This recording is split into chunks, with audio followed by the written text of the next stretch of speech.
அமெரிக்க அதிபர் Donald Trump தொடர்பான உளவு செய்தி ஒன்று கிடச்சிருக்கு. அந்த செய்தி என்ன அப்படிங்கிறத நம்ம பார்க்க போகிறோம். உக்ரைன் அப்படிங்கிற நாட்டுக்குள்ள எலெக்ஷன் 3 மாதங்களில் வரப்போகுது அப்படின்னு அந்த நாட்டினுடைய அதிபரே பேசியிருக்கார். இதனால் இப்படி அவர் பயந்து போய் பேசியிருக்காரு அப்படிங்கிற காரணம் இருக்குல்ல. கிறிஸ்மஸ் 25ஆம் தேதி 2025 உங்களுக்கெல்லாம் தெரிஞ்ச ஒரு விஷயந்தான். ஆனால் அதுதான் இந்த ஜெலன்ஸ்கி அப்படிங்கிற நபருக்கு அமெரிக்கா விடுத்திருக்கக்கூடிய கெடு தேதி. இதுக்குள்ளே நீ பீஸ் டீல் அப்படிங்கிறதுக்கு ஓகே சொல்லலைன்னா நான் என்ன செய்ய போகிறேன் அப்படிங்கிறத ட்ரம்ப் இப்போ பேசியிருக்காரு. இதுதான் இந்த வீடியோவில் ரொம்ப இம்பார்ட்டண்ட்டாக அப்படின்னு கேட்டால், நம்ம ஊரில் மூக்கை வைத்தே பெரிய அளவில் வியாபாரம் பண்ணக்கூடிய ஒரு நபர் இருக்கார், ரைட்டா? பேர் தான் பெத்த பேராக இருக்கும், ஆனால் பண்ணுற காரியங்கள் எல்லாமே ரொம்ப வித்தியாசமான காரியங்களாக இருக்கும். அப்படிப்பட்ட ஒரு நபரை பற்றிய செய்தி, வேர்ல்டு வைடு தலைவரை பற்றிய செய்தி. மிஸ் பண்ணாமல் இந்த வீடியோவை பாருங்கள், இன்ட்ரெஸ்டிங்காக இருக்கும். வாங்க பார்க்கலாம் உறவுகளே. இது பிரசாத் சிக்னேச்சர். உங்களுடைய தொழில் சம்பந்தமான விளம்பரங்களை நமது சேனலில் ஒளிபரப்ப உங்களுக்கான அருமையான வாய்ப்பு. Prasad signature media broadcasting private limited. நீங்க நியூஸ் ரீடரா மாறணுமா, கண்டென்ட் கிரியேட்டரா உருவாகணுமா, சேட்டலைட் சேனல்ல ரிப்போர்ட்டரா வேலை பார்க்கணுமா, டாக்குமெண்ட்ரி மேக்கிங்ல இருந்து ஜேர்னலிசம் பற்றிய முழுமையான பயிற்சி பெற உங்களுக்கான அருமையான வாய்ப்பு. எங்களை தேடி வாங்க. ஆன்லைன் மற்றும் நேரடி பயிற்சி வகுப்புகளும் சர்டிபிகேட் கோர்ஸாவே கத்துத்தரும். மீடியா துறையில் 10 ஆண்டுகளுக்கு மேல அனுபவம் உள்ளவர்கள் பயிற்சி கொடுப்பார்கள். வாய்ஸ் ஓவர் தொடங்கி வாய்ஸ்லெஸ் பீப்புளுக்காக உங்களை சிறந்த ஜேர்னலிஸ்டா உருவாக்க வேண்டியது எங்களோட பொறுப்பு. ஸ்கூல்ஸ் அண்ட் காலேஜஸ்ல ஜூனியர் ஜேர்னலிஸ்ட்ங்கிற பேர்ல ஒர்க் ஷாப்பும் கண்டக்ட் பண்ணி கொடுக்கிறோம். மோட்டிவேஷனல் ஸ்பீக்கரா கடந்த 15 ஆண்டுகளா கல்வி நிறுவனங்களுக்கு நிகழ்ச்சிகளும் நடத்தி தரோம். தொடர்புக்கு 9944790333 94493594 prasadsignature@gmail.com. ஃபர்ஸ்ட் இந்த வீடியோக்குள்ள நம்ம பார்த்துட்டு வந்துடலாம். They want to be so politically correct. I think they don't know what to do. Europe doesn't know what to do. They don't know what to do in trade either. I mean, I look at a lot of the trade, situation that's going on over there. It's a little bit dangerous, but Europe, they want to be politically correct, and it makes them weak. That's what makes them weak. It sounds like you want to see some pretty massive changes. Well, I think they should get the people out that came into the country illegally. Okay, Politico அப்படின்னு சொல்லிட்டு ஒரு European யூனியனில் இருக்கக்கூடிய ஒரு முக்கியமான channel. அந்த சேனலுடைய anchor வந்து ட்ரம்ப் கிட்ட கேள்வி கேட்குறாங்க. அப்போ யூரோப்பியன் யூனியன் கண்ட்ரீஸை பற்றி உங்களுடைய நினைப்பு என்ன அப்படின்னு சொல்லி கேட்கும்போது, ஐரோப்பிய தலைவர்கள் ஏன் முட்டாளாக இருக்கிறார்கள் அப்படின்னு எனக்கு தெரியலை அப்படின்னு ட்ரம்ப் வந்து ஒரு பதிலை சொல்கிறார். நீங்கள் ட்ரம்ப்பை தவிர வேர்ல்டு வைடாக வேறு எந்த நாட்டு தலைவருமே இப்படி யூரோப்பியன் யூனியன்ஸ் தலைவர்களாக இருக்கக்கூடிய யூகேவினுடைய prime minister Starmer, ஜெர்மனியினுடைய chancellor MERS, ஃப்ரான்ஸினுடைய அதிபர் இமானுவேல் மேக்ரான், இவங்களை பார்த்து அவர் ஒரு கிரிட்டிசைஸ் பண்ணக்கூடிய ஒரு வார்த்தையை பதிவு செஞ்சுருக்கார். ரொம்ப ரொம்ப இம்பார்ட்டண்டான ஒரு ஸ்டேட்மெண்ட்ங்கிறதுனால நான் மக்கள்கிட்ட எடுத்துகிட்டு வந்தேன். அவர்களில் சிலர் பலவீனமானவர்கள் அப்படின்னு எனக்கு தெரியும் அப்படிங்கிற ஸ்டேட்மெண்ட்டையும் ட்ரம்ப் வந்து பேசியிருக்கார். நீங்கள் நம்ம ஊரில் இருக்கக்கூடிய மக்களுக்கு சில வியாதி இருக்கும். நான் தமிழ்நாட்டை தாண்டிய செய்திகளை படிக்க மாட்டேன், இந்தியாவை தாண்டி இருக்கக்கூடிய செய்திகளை தெரிந்து கொள்ள மாட்டேன், வேர்ல்டு வைடாக இருக்கக்கூடிய பாலிடிக்ஸ் பற்றிய அறிவு எனக்கு எதற்கு அப்படின்னு நினைப்பாங்க. இன்றைக்கி அந்த காலம் மாறிப்போச்சு. அப்படிப்பட்ட நேரத்தில் ட்ரம்ப்பினுடைய இன்டர்வியூ இந்த பொலிட்டிகோ அப்படிங்கிற அந்த இணையதளத்தில் வீடியோவாக இருக்குது. வாய்ப்பு இருக்கிறவங்க போய் பாருங்கள், ரொம்ப இன்ட்ரெஸ்டிங்கான வீடியோ. சரி, இவர் இப்படி பேசிட்டார்ல, அடுத்ததா இந்த 3 Idiots அப்படிங்கிற மாதிரி மிக முக்கியமான 3 நாடுகள் அப்படின்னு சொல்லி பார்க்கும்போது ஃப்ரான்ஸு, யூகே, ஜெர்மனி, ரைட்டா? இது அப்படியே மனசில் வச்சுக்கோங்க. இந்த காடை பற்றிய விளக்கங்களை நான் சொல்லிவிட்டு அடுத்து சொல்கிறேன். கிறிஸ்மஸ் விழாவிற்குள் வருகின்ற டிசம்பர் மாதம் 25ஆம் தேதி, மேரி கிறிஸ்மஸ், எல்லாருக்கும் அட்வான்ஸ் கிறிஸ்மஸ் வாழ்த்துக்கள் சொல்லிக்கலாம். இந்த கிறிஸ்மஸ் விழாவிற்குள் நீ முடிவு சொல்லு அப்படின்னு ட்ரம்ப்பு ஜெலன்ஸ்கியை பார்த்து சொல்கிறார். என்ன முடிவு? பீஸ் டீல் தொடர்பான விவரங்களை படித்து பார்த்துட்டு அதில் சைன் போடணும், அவ்வளவுதான். நீ சைன் போடாட்டி உனக்கு கடைசி எச்சரிக்கை நான் இப்போ கொடுக்குறேன்.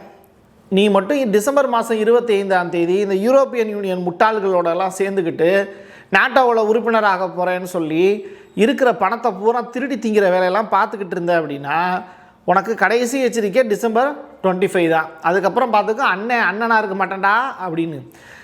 அதுக்கு நீங்கள் ஒரு பதில் யோசித்து வச்சுருப்பீங்க, அதை கமெண்ட் பாக்ஸில் போடுங்க, சரியா? ஸோ அப்படிப்பட்ட ஒரு எச்சரிக்கையை ட்ரம்ப் அவர்கள் இப்போ எடுத்திருக்காரு. யாரை பார்த்து? ஜெலன்ஸ்கியை பார்த்து.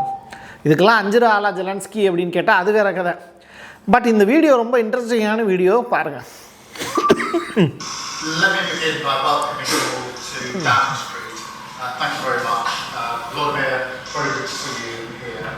And nearly the 4th anniversary of this story.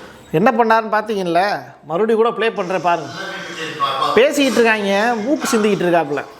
இவ்வளவு தான் ஜெர்மனிக்காரங்களோட புத்தி. வேர்ல்டு வைடாக நீங்கள் பார்க்கும்போது ஜெர்மன்லேருந்து வந்த ஜீன் தான் நம்ம ஊர் கருவறையெல்லாம் நிறையா சுற்றிட்டு தெரியுது. அப்படிப்பட்டவங்களோட நிலையெல்லாம் வந்து இதுதான், ரைட்டா? உள்ளதாக பெற்ற பேர் நான் வந்து சைவம் அப்படின்னு சொல்லிட்டு, ஆனால் செய்கிற சேட்டை பூரா வந்து பார்த்திங்கன்னா அசைவத்துக்குரிய சேட்டை தான் செய்வாங்க. அதுக்காக அசைவம் வந்து இவங்களோட சேர்ந்து அதை கம்பேர் பண்ணக்கூடாது, நமக்கு எல்லாமே ஒன்று தான். சரி, ரைட், அது இருக்கட்டும். இப்போது ஜெலன்ஸ்கி என்னன்னா 3 மாதங்களுக்குள் தேர்தல் நடத்துவதற்கு தயார் அப்படின்னு சொல்லியிருக்காரு.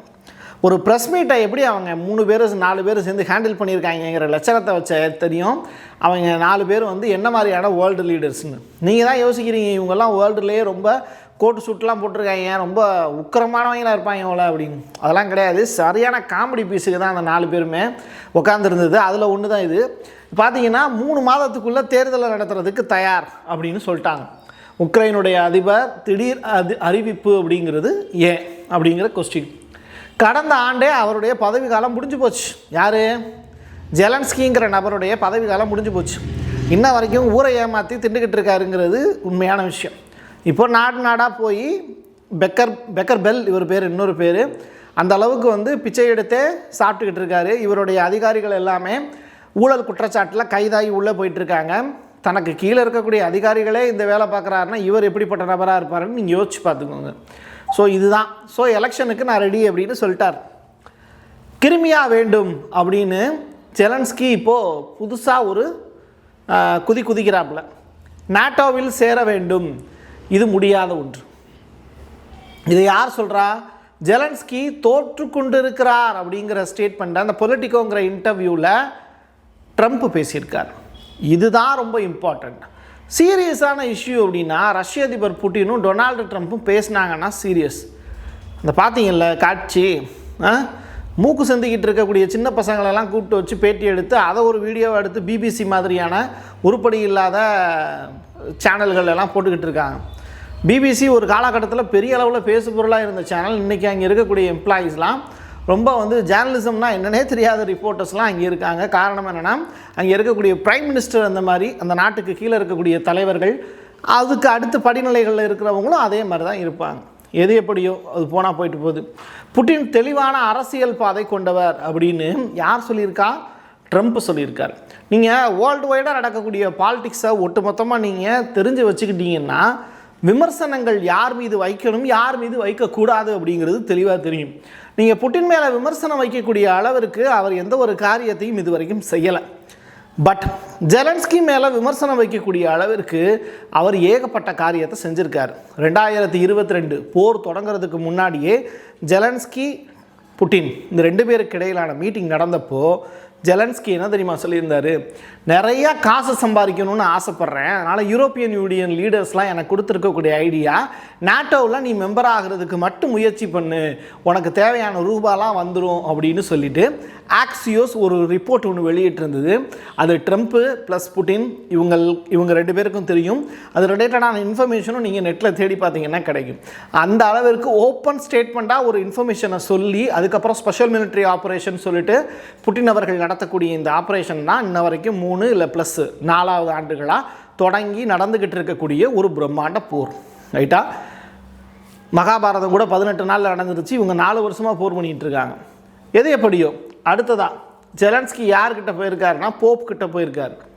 போப் எங்கே இருக்கார்? ரோமில் இருக்கார். ரோம் எங்கே இருக்குது? இட்டாலியில் இருக்குது. இட்டாலியினுடைய பிரைம் மினிஸ்டர் மெலோனி இருக்காங்கல்ல, அவங்கக்கிட்ட ஃபஸ்ட்டு மீட்டிங்கை முடிச்சுட்டு அடுத்து அமைதி புறாவாக இருக்கக்கூடிய போப் கிட்ட போய் பேசுகிறார்.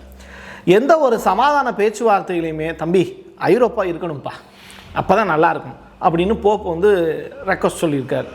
ரெக்வஸ்ட்லாம் ஜெலன்ஸ்கிட்ட சொல்ல முடியாது, அதை வந்து உலக மக்களுக்கு தெரியப்படுத்தக்கூடிய ஒரு நற்செய்தியாக சொல்கிறார்.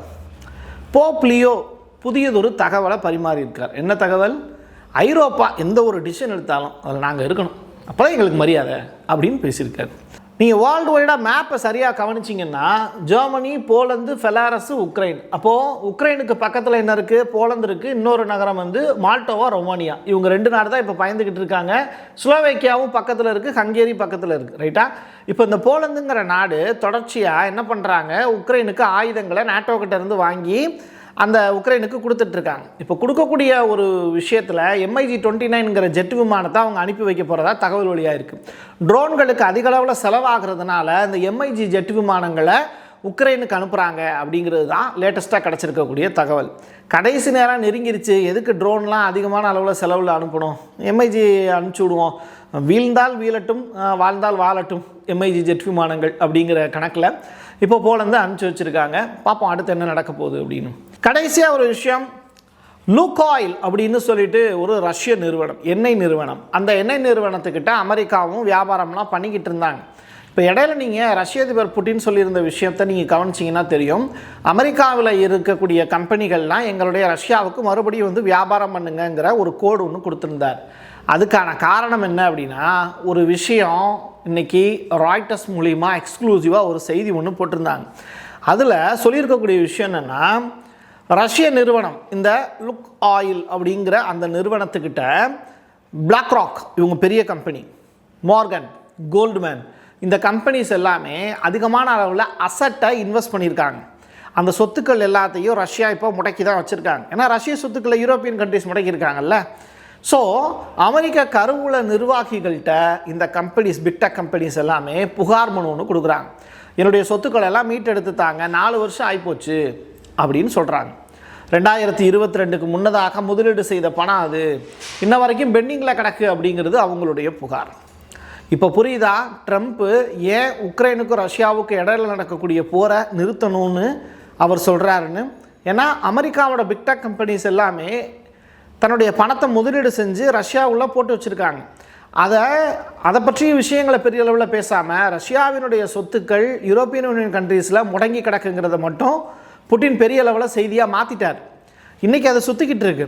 அது ரிலேட்டடாக UK இப்போது இத்தனை $1 மில்லியன் வந்து நாங்கள் உக்ரைனுக்கு அதுலேருந்து எடுத்து கொடுக்க போகிறோம் அப்படிங்கிற அந்த மாய பிம்பத்தெல்லாம் உருவாக்கிட்டு இருக்காங்க. யூரோப்பியன் யூனியனுடைய தலைவரும் ஊர்சுலாவும் அதே மாதிரியான ஸ்டேட்மெண்ட்டை தான் கொடுத்துட்ருக்காங்க. இப்படிப்பட்ட நிலையில் இந்த எக்ஸ்க்ளூசிவான செய்தி ஒன்று வெளியாகிருக்கு. ட்ரம்ப்பு இப்போது தையத்தக்கான்னு குதிக்கிறதுக்கு பின்னாடியும் உக்ரைனுக்கு கெடு தேதி விதித்ததுக்கு பின்னாடியும் இருக்கக்கூடிய 3 நபர்கள் யாருன்னா, இந்த black rock, JP Morgan, Goldman, இந்த கம்பெனிஸ் அதனுடைய ஓனர் தான். ரைட்டா? இப்போ நீங்கள் தெளிவாக புரிஞ்சிருக்கலாம் எதிரால் இந்த போரை நிறுத்தணும்னு நம்ம தலைவர் ட்ரம்ப் நினைக்கிறாரு அப்படின்னு. ஸோ முக்கியமான இம்பார்ட்டண்டான செய்திகள் இதுக்குள்ளே இருக்குது. உக்ரைனுடைய தேர்தல், அமெரிக்க அதிபர் ட்ரம்ப்பினுடைய அந்த கூற்று உள்ளிட்ட விஷயங்கள் எல்லாமே பார்ப்போம். டிசம்பர் மாதம் 25ஆம் தேதிக்கு பிறகு ஜெலன்ஸ்கிக்கு நாள் குறிக்கப்படுமா அப்படிங்கிறது தொடர்பான விவரங்களோடு மீண்டும் உங்களை சந்திக்க வருகிறேன். என் கையெழுத்தின் மக்களுக்கான உறவுகளே மீண்டும் ஒரு பதிவில் சந்திக்கலாம். நன்றி, வணக்கம். Prasad signature media broadcasting private limited. நீங்க நியூஸ் ரீடரா மாறணுமா, கண்டென்ட் கிரியேட்டரா உருவாகணுமா, சேட்டலைட் சேனல்ல ரிப்போர்ட்டரா வேலை பார்க்கணுமா, டாக்குமெண்ட்ரி மேக்கிங்ல இருந்து ஜேர்னலிசம் பற்றிய முழுமையான பயிற்சி பெற உங்களுக்கான அருமையான வாய்ப்பு. எங்களை தேடி வாங்க. ஆன்லைன் மற்றும் நேரடி பயிற்சி வகுப்புகளும் சர்டிபிகேட் கோர்ஸாவே கத்துத்தரும். மீடியா துறையில் 10 ஆண்டுகளுக்கு மேல அனுபவம் உள்ளவர்கள் பயிற்சி கொடுப்பார்கள். வாய்ஸ் ஓவர் தொடங்கி வாய்ஸ்லெஸ் பீப்புளுக்காக உங்களை சிறந்த ஜேர்னலிஸ்டா உருவாக்க வேண்டியது எங்களோட பொறுப்பு. ஸ்கூல்ஸ் அண்ட் காலேஜஸ்ல ஜூனியர் ஜேர்னலிஸ்ட்ங்கிற பேர்ல ஒர்க் ஷாப்பும் கண்டக்ட் பண்ணி கொடுக்கிறோம். மோட்டிவேஷனல் ஸ்பீக்கரா கடந்த 15 ஆண்டுகளா கல்வி நிறுவனங்களுக்கு நிகழ்ச்சிகளும் நடத்தி தரோம்.